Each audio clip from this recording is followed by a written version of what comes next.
Dentro de los factores presentes en la naturaleza que pueden modificar la producción agrícola tenemos suelo, clima, humedad, pH, nutrientes, insectos, microorganismos, ambiente forestal, animales, el hombre, plantas acompañantes y el efecto lunar.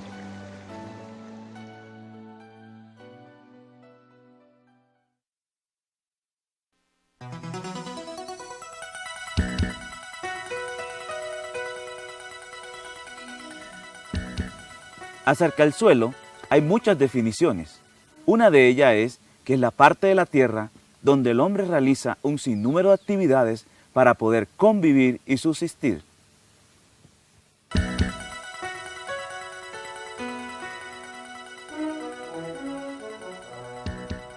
En la parte más profunda de la tierra se encuentra la roca madre. La roca madre se fragmenta originando el horizonte C. Las rocas del horizonte C se fragmentan originando el horizonte B o subsuelo. Las partículas del subsuelo se fragmentan originando el suelo o horizonte A. El horizonte A aparece mucho más oscuro debido a que en esta superficie se encuentra la mayor cantidad de restos de cosechas, plantas, lo mismo que el resto de animales y vegetales, tanto vivos como muertos.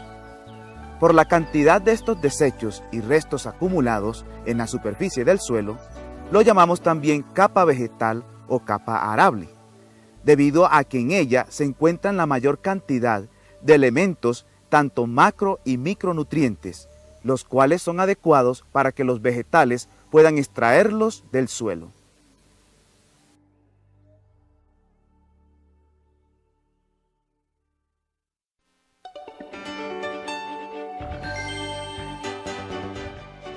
El suelo lo podemos considerar como un material poroso donde se encuentran los siguientes componentes. Componentes sólidos. Están representados por partículas minerales y materia orgánica. Las partículas minerales son producto de la desintegración de las rocas. La materia orgánica está representada por restos de animales y vegetales, tanto vivos como muertos. Componentes líquidos están representados por el agua. Componentes gaseosos están representados por el oxígeno. Componentes microbiológicos están representados por un sinnúmero de microorganismos. Porcentualmente, el suelo contiene un 45% de partículas minerales, un 5% de materia orgánica, un 25% de agua y un 25% de oxígeno. Un suelo agrícola es aquel que le proporciona a los cultivos cantidad adecuada de nutrientes, agua como elemento fundamental de todo tipo de vida, oxígeno, tanto del aire y del suelo, para una correcta respiración vegetal, además de una adecuada cantidad de microorganismos.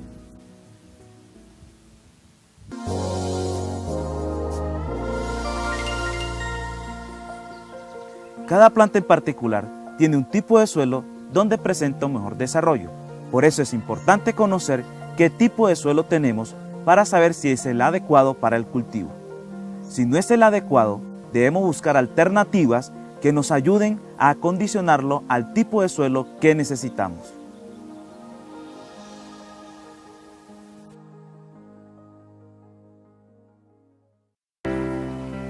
Dentro de las características o propiedades del suelo, podemos mencionar características físicas, químicas, morfológicas y biológicas. Dentro de las propiedades físicas podemos mencionar la textura y la estructura.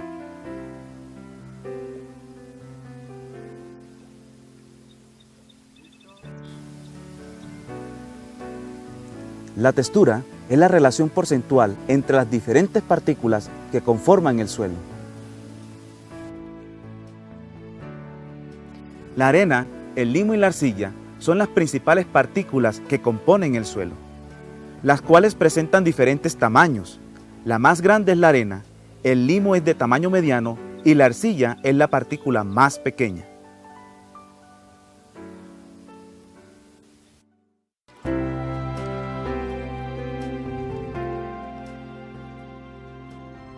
Todos los suelos presentan arena, limo y arcilla, pero no en la misma cantidad.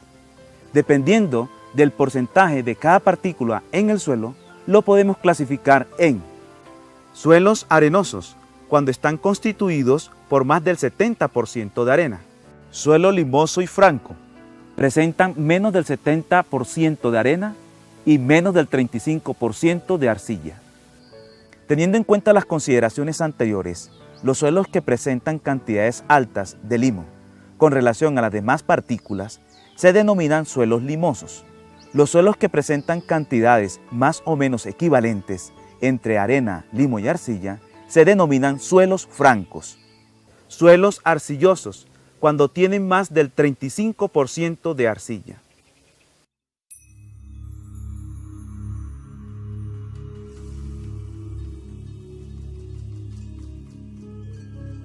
¿Cómo podemos identificar los diferentes tipos de suelos? Necesitamos tener el suelo con cierta humedad, no debe de estar seco. Los suelos de textura arenosa, al apretarlos, no retienen la forma de la mano y comienzan a tener una apariencia seca. Los suelos de textura franca, al apretarlo, retienen la forma de la mano y al aplicar presión con el dedo, se desboronan. Los suelos de textura arcillosa, al apretarlo, retienen la forma de la mano, pero al aplicar presión con el dedo, no se desboronan.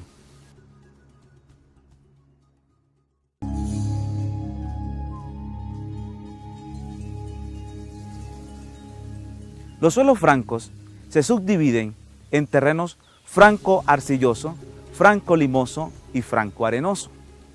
Para diferenciar estos tipos de terrenos, vamos a hacer una práctica donde tenemos que observar la facilidad o dificultad de desboronarse de una muestra que se ha apretado con la mano y se le ha aplicado una presión con el dedo.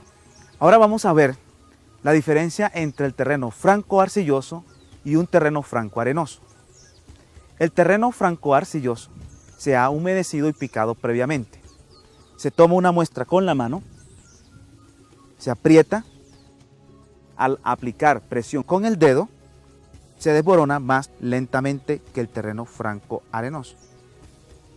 Los terrenos franco-arenosos, al apretarlo, retienen la forma de la mano, pero al aplicar presión con el dedo, se desboronan muy rápidamente.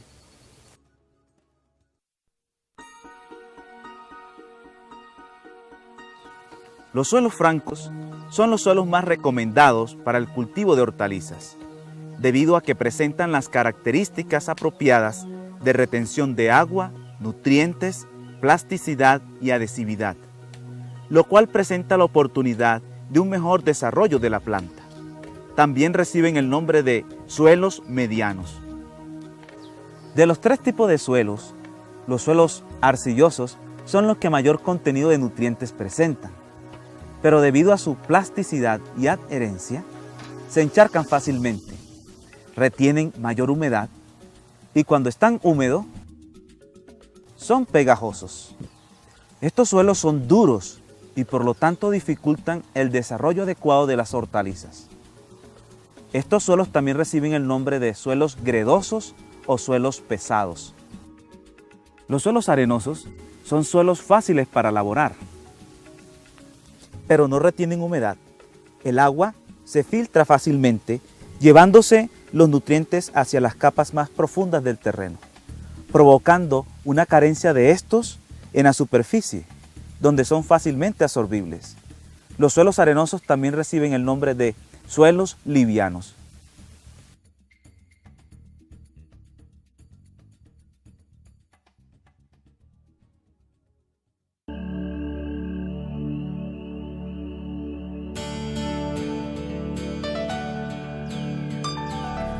Cuando necesitamos un terreno franco, pero tenemos un terreno arenoso, podemos modificarlo. Tenemos que aplicar arcilla y materia orgánica. El terreno está aflojado, se le agrega la arcilla,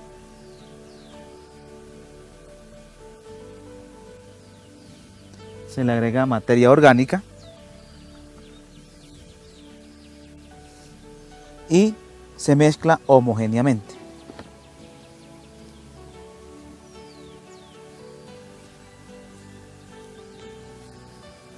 Hay que profundizar bien para que las raíces puedan crecer libremente, hasta conseguir una textura más o menos franca.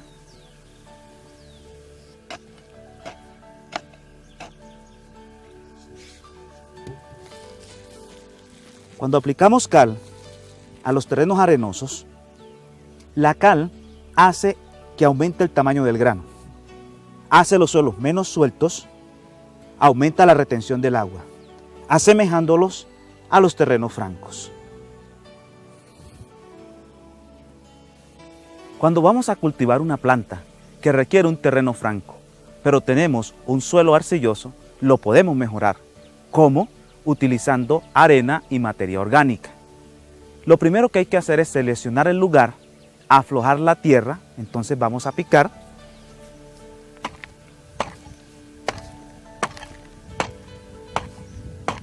Aflojamos con la mano el terreno, aplicamos la cantidad de arena, aplicamos la materia orgánica, revolvemos homogéneamente, bien profundo,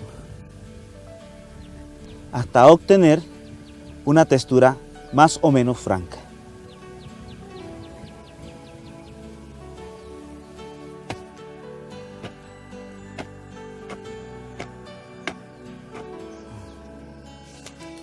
En los terrenos arcillosos, cuando aplicamos gran cantidad de cal, con el tiempo sus condiciones físicas cambian, pierden su carácter arcilloso, transformándose en suelos francos.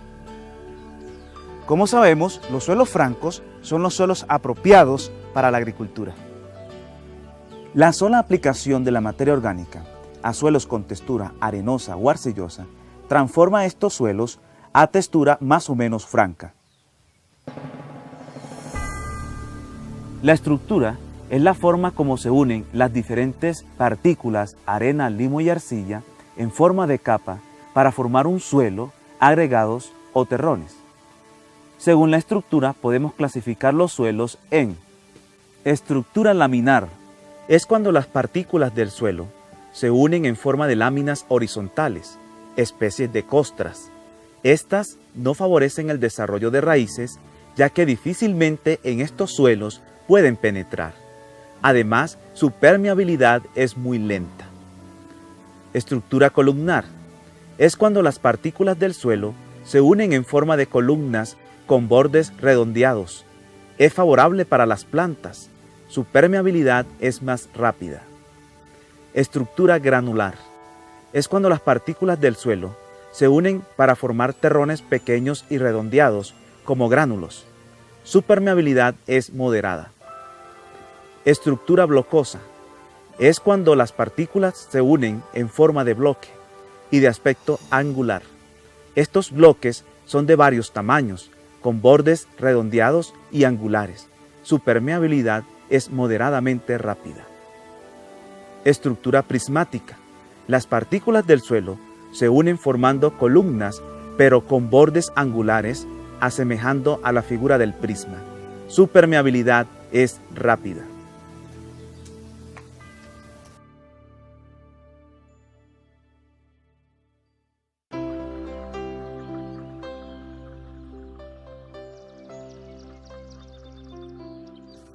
Dentro de las características que poseen los suelos con buena estructura tenemos: poseen alta capacidad de infiltración y conducción de agua, buen drenaje, fácil de cultivar, rápida penetración de raíces, no son arrastrados fácilmente por las lluvias y los vientos, no se erosionan, el agua y el aire penetran con facilidad, las raíces de las plantas generan buen desarrollo.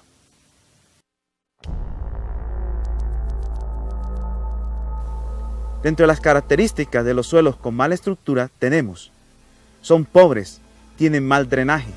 Estos suelos, cuando están húmedos, son como una masa, y cuando están secos son pegajosos y duros. El aire no puede penetrar, son fácilmente arrastrados por el agua y el viento, se pegan fácilmente a las herramientas de trabajo. Los suelos que tienen mejor estructura son los suelos francos. Los suelos arcillosos y arenosos no tienen estructura.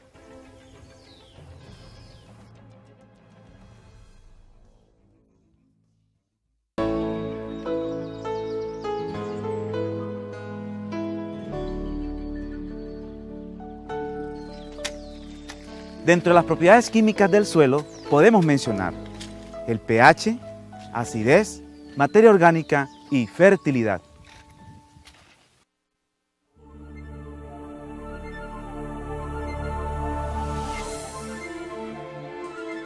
El pH es el porcentaje de hidrogenación. Es la medida del grado de acidez, neutralidad o alcalinidad. El pH afecta la disponibilidad de los nutrientes para la planta, afecta la actividad microbiana y afecta también la estructura del suelo. El rango del pH va de 0 a 14. Un pH de 7 es un pH neutro. pH menores de 7 son pHs ácidos. pHs mayores de 7 son pHs alcalinos o básicos. La mayoría de los nutrientes están disponibles para la planta en pHs entre 5,5 y 7,5. pHs menores o mayores nos indican una menor disponibilidad de los nutrientes para la planta. Las hortalizas crecen mejor en suelos ligeramente ácidos de 6,8 de pH. Para saber qué tipo de pH tiene el suelo, podemos realizar un análisis de laboratorio o también viendo las características de la vegetación del terreno, podemos identificarlo. ¿Cómo? En terrenos donde se da mucho el helecho, son pHs ácidos, lo mismo donde el cultivo de la yuca se da con facilidad.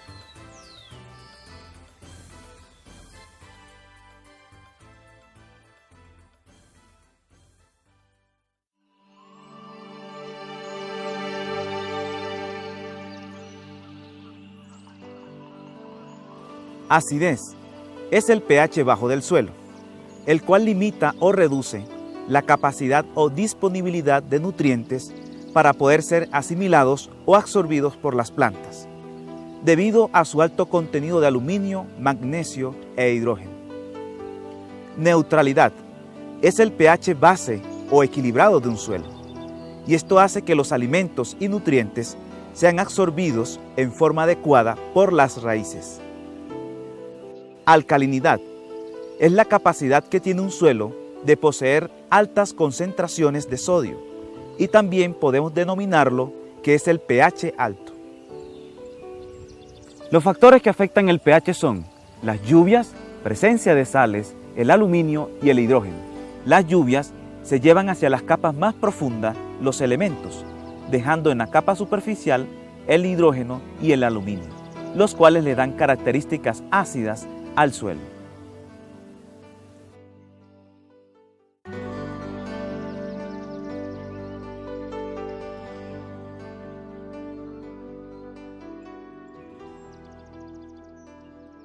Algunos correctores de pH son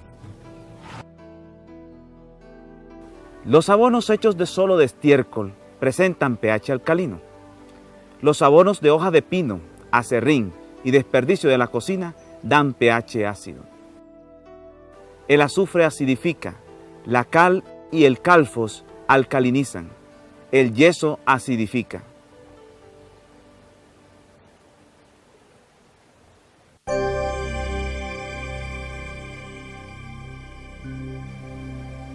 Para neutralizar la acidez o subir el pH, el hombre ha utilizado recursos como la cal y la escoria tomas o calfos.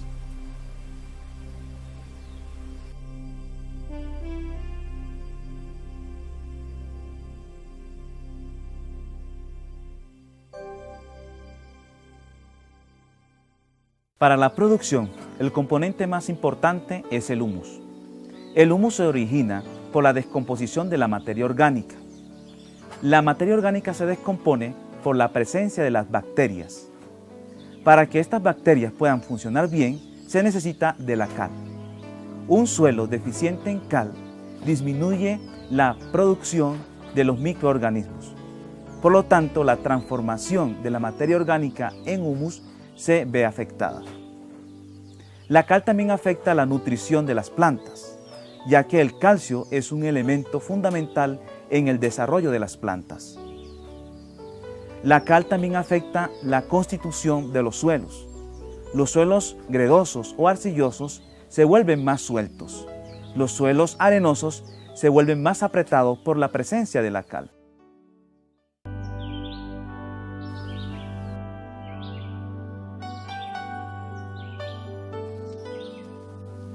Químicamente, la cal transforma los suelos ácidos modificando su grado de acidez. Los suelos ácidos son aquellos que han perdido materias básicas o alcalinas por las continuas cosechas o como consecuencia de la erosión o lavado de las aguas lluvias. Los residuos vegetales, raíces, hojas, ramas, frutos, al descomponerse y transformarse en humus, contribuyen a aumentar la acidez de los suelos. La cal realiza un trabajo muy importante sobre los demás elementos nutritivos de las plantas.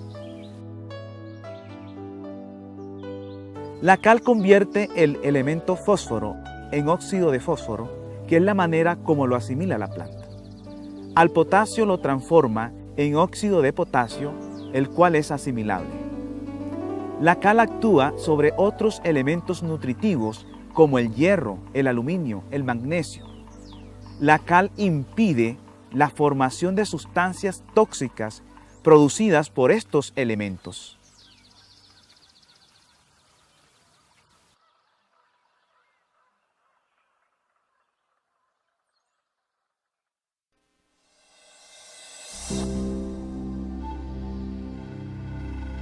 A simple vista puede determinarse si a un suelo le hace falta cal o no. Si en la vegetación espontánea no hay abundancia de leguminosas, al suelo le hace falta cal. Si esa vegetación espontánea está formada principalmente de gramíneas y hay plantas con hojas rojizas, es indicio de la falta de cal. Hay una prueba muy sencilla que puede practicar cualquier agricultor. Consiste en encalar una parte del terreno y sembrarle una leguminosa, que puede ser soya, frijol, habas. Haremos una prueba con el frijol.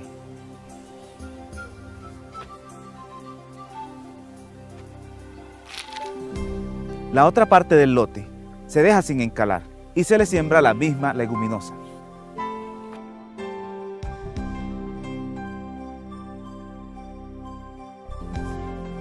Si en el suelo que fue encalado el frijol presenta mejor desarrollo, esto nos indica que el suelo necesitaba cal.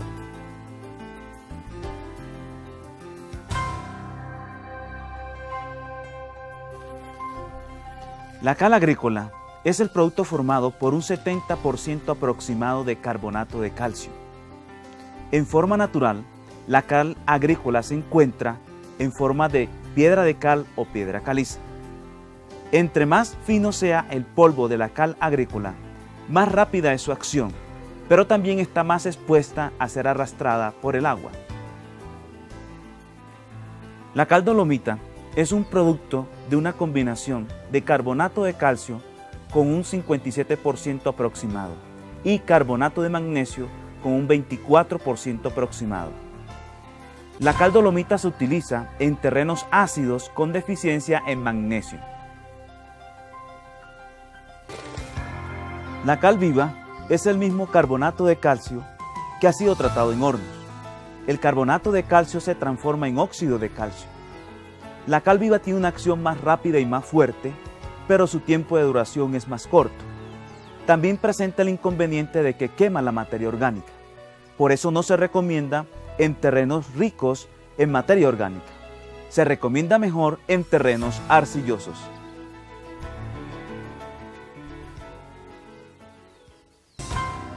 La cal apagada es la misma cal viva, a la cual se le ha agregado agua. El óxido de calcio de la cal viva, al agregarle agua, se transforma en hidróxido de calcio. La cal apagada es menos fuerte que la cal viva. Por lo tanto, se recomienda en terrenos ricos en materia orgánica.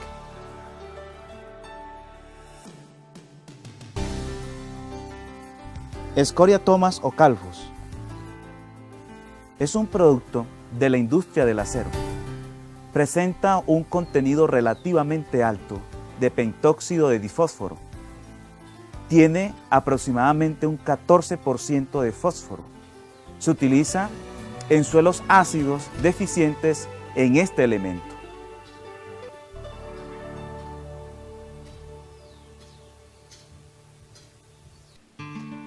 Cuando un terreno necesita cal, el encalamiento se puede hacer en cualquier época. Sin embargo, se considera que hay unas épocas más convenientes. El encalamiento en el momento de preparación del terreno es mejor porque hay una mayor penetración de la cal y una mayor uniformidad en el encalado. Tratándose de la cal dolomita, de la cal agrícola y de la cal apagada, el agricultor puede realizar el encalamiento en cualquier momento. Pero el encalamiento con la cal viva no se debe hacer cuando hay plantación, ya que la cal viva produce quemazón de las raíces y del tallo. La cal viva no se puede aplicar con la mano porque quema la piel.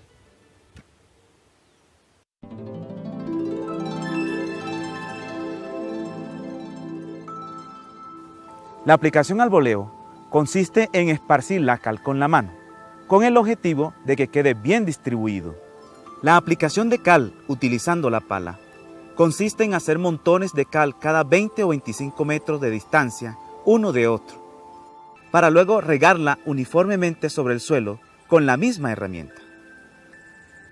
Después que se ha distribuido uniformemente la cal sobre el suelo, se procede a revolverla homogéneamente. También podemos aplicar la cal directamente sobre el abono orgánico, antes de la siembra. Como uno de los principales objetivos del encalamiento es neutralizar la acidez de los suelos, por regla general, entre mayor sea la acidez, mayor es la cantidad de cal a aplicar. Un análisis de suelo nos da la cantidad determinada que se necesita. En general, se recomiendan las siguientes cantidades.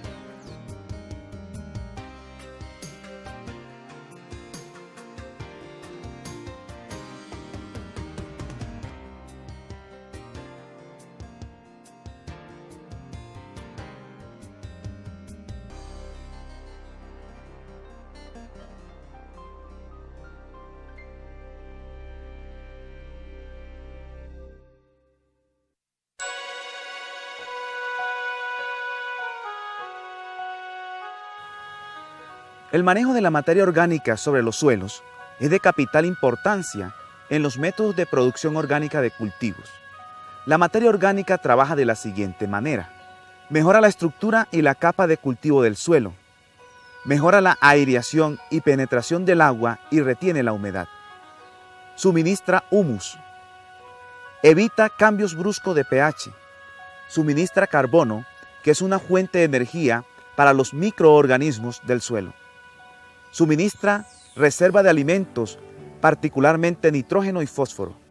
Promueve la diversidad de microorganismos del suelo.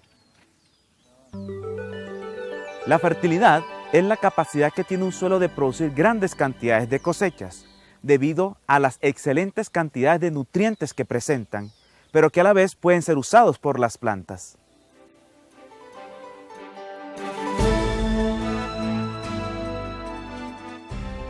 En la elaboración de la era elevada, primero se toman las medidas designadas. De ancho 1 metro, de largo la longitud que se quiera. Se marca un cuadro de 70 centímetros de largo. Se comienza a picar a una profundidad de 40 centímetros. La primera capa picada se echa en una carreta y se transporta al final de la era. Se sigue picando la segunda capa, se extrae y se coloca a un lado. No se debe revolver la segunda capa con la primera capa de tierra. A este orificio se le agrega una buena cantidad de desechos orgánicos. Luego se le adiciona la segunda capa de tierra y se le agrega abono. Se prosigue a revolver homogéneamente. Posteriormente, se marca un nuevo cuadro de 70 centímetros de largo. Se comienza a picar y esta tierra picada del siguiente cuadro se agrega al orificio anterior. Luego, se prosigue a repetir el proceso. Al final, queda un orificio, al cual se le debe agregar la tierra que se colocó al final de la era. Para terminar, se le agrega una buena cantidad de abono orgánico a la era, por metro cuadrado un bulto de abono orgánico. Se mezcla homogéneamente, terminando con la formación y el pulimiento de la era.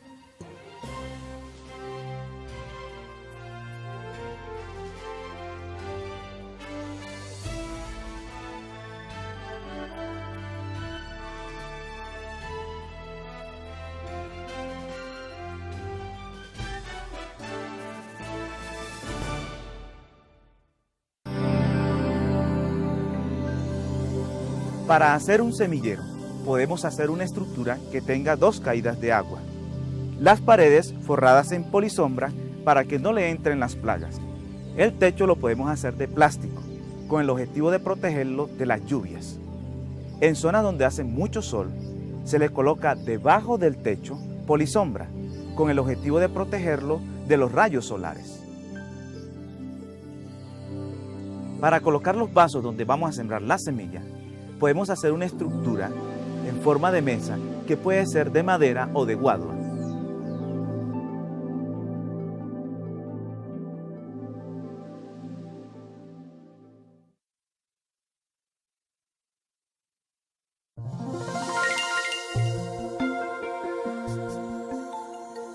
La semilla necesita buena cama. Bríndele todas las condiciones necesarias para que la semilla germine bien. Recuerde, hágalo bien. Siga las siguientes recomendaciones. Haga su semillero en vasos desechables de 9 o 10 onzas. Así usted economiza semilla. Obtiene plantas fuertes y vigorosas que no se marchitan al momento del trasplante. Evita plagas y enfermedades y realiza mejor control de malezas durante la etapa de semillero. El sustrato es una mezcla de abono orgánico, tierra y arena, que se usa para germinar las semillas. Usted mismo puede prepararlo, haciéndolo como se indica a continuación. Mezcle una parte de arena, una de tierra y una de materia orgánica, preferiblemente compost. Revuelva varias veces y cuele con un sedazo para eliminar el material grueso y luego proceda a llenar los vasos. Antes de llenar los vasos, perfórelos por el fondo con una varilla metálica caliente, para que escurra el exceso de agua que se puede aplicar durante el riego.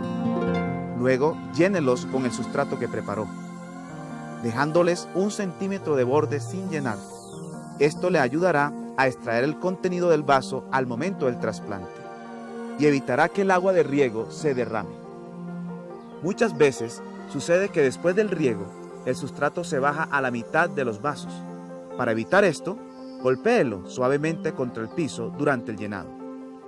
Para saber la cantidad de vasos a llenar, tenga en cuenta el número de plantas a sembrar y adiciónele un 10% más de vasos, es decir, por cada 100 plantas que necesite, llene y siembre 110 vasos. Recuerde que el suelo contiene millones de microorganismos que no podemos ver a simple vista, que le causan daños a las plantas, sobre todo cuando empiezan a germinar. Desinfecte el sustrato de los vasos para que sus semillas nazcan normalmente. Use cualquiera de estos sistemas. Agua caliente. Ponga a calentar agua y cuando esté hirviendo, aplíquele a los vasos con un recipiente, preferiblemente una regadera, hasta saturarlos. Después de unos minutos, repita la operación. Así garantiza una buena desinfectación. Déjelos enfriar para proceder a colocarles las semillas. Solarización. Consiga bolsas de plástico, unas transparentes y otras negras, de igual tamaño. Llene primero las transparentes hasta la mitad con el sustrato húmedo. Amárreles la boca y colóquelas acostadas al sol durante 30 días, Luego de esta fecha, vierta la tierra de las bolsas transparentes en las bolsas negras. Amárreles la boca y déjelas en el sol durante 15 días. Después de esos 45 días, el sustrato estará listo para llenar los vasos, teniendo en cuenta que este debe pasar directamente de las bolsas a los vasos. Nunca vacíe el sustrato en el suelo, porque se vuelve a contaminar. Cuide su inversión, siembra adecuadamente las semillas en los vasos. Si la profundiza mucho, no nacen. Haga un hueco de medio centímetro de profundidad en el centro de cada vaso y coloque una semilla. Tápelo y riegue todos los días con agua suficiente. No coloque más de una semilla por vaso. Si son certificadas, nacerán casi todas.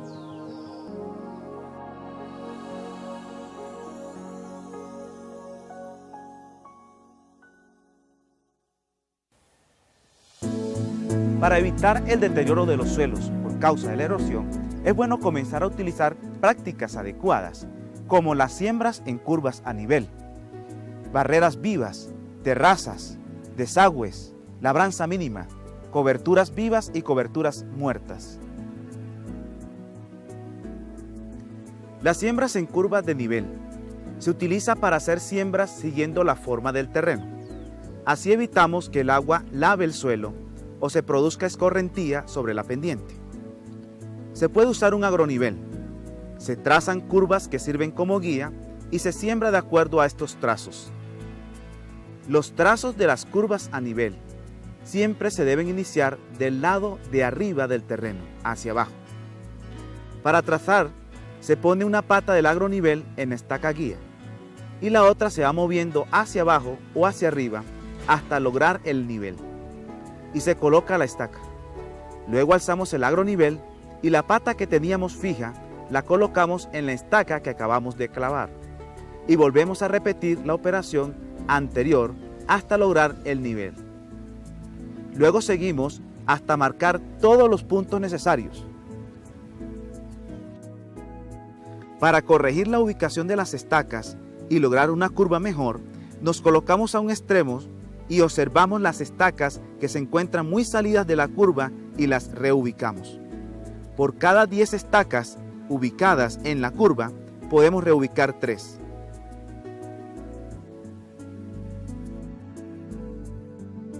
La distancia entre surco y surco depende del tipo de cultivo. Se hacen las medidas teniendo en cuenta la curva guía. Se hacen los huecos y se siembra. Aproximadamente cada 10 metros se hace una nueva medida con el agronivel.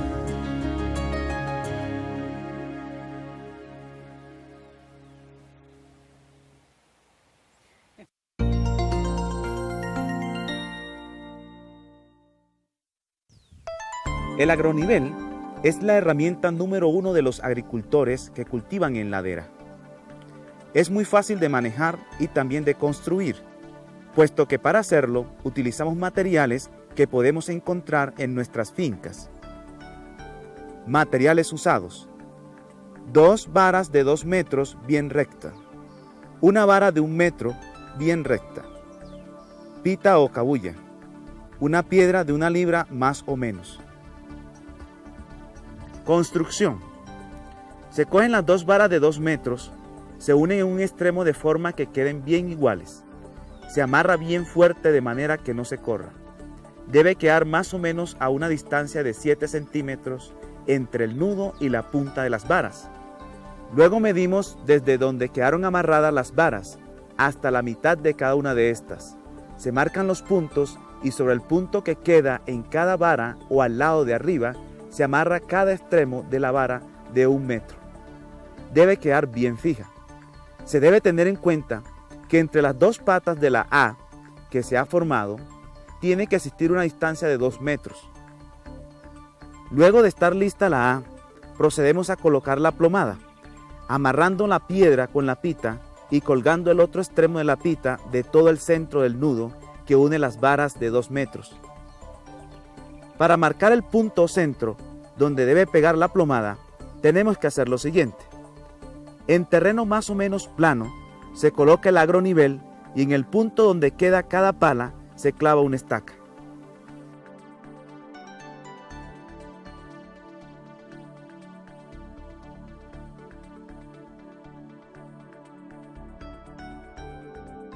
Hay que sostener el aparato a plomo para que la plomada se mueva libremente y donde el hilo quede quieto sobre el travesaño, marque con un lápiz.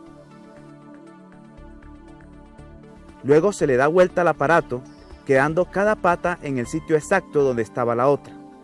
Se deja que se mueva libremente la plomada sobre el travesaño y en el sitio donde se quede quieta se marca nuevamente. De esta forma nos quedan 2 puntos sobre el travesaño. El siguiente paso es marcar un tercer punto que debe quedar ubicado en todo el centro de la distancia existente entre los 2 puntos marcados anteriormente. Para comprobar si el punto escogido como centro es el correcto, damos vuelta al aparato colocando cada pata sobre la estaca donde estuvo la otra. Y si la pita se queda quieta en el mismo punto anterior, podemos decir que el agronivel está listo para trabajar.